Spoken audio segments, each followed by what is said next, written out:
Welcome to our full guide on how to fix WhatsApp login problems. Let's dive into the steps to troubleshoot and resolve this issue. Firstly, double-check your login credentials to ensure you're entering the correct phone number associated with your WhatsApp account. Next, verify your internet connection. Make sure you have a stable connection by switching between Wi-Fi and mobile data to troubleshoot any connectivity issues. Ensure you have the latest version of WhatsApp installed on your device.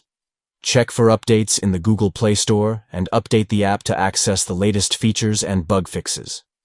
If the problem persists, try restarting your device. A simple restart can often resolve temporary issues with the app. Turn off your device, wait briefly, and then power it back on. As a final step, consider clearing the app cache for WhatsApp.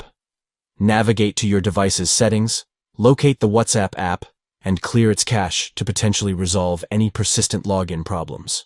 By following these steps, you can effectively troubleshoot and fix WhatsApp login problems, ensuring seamless access to your account. Thank you for watching, and we hope this guide assists you in resolving any login issues you may encounter on WhatsApp. Simplify the process and optimize your login experience by following these troubleshooting steps.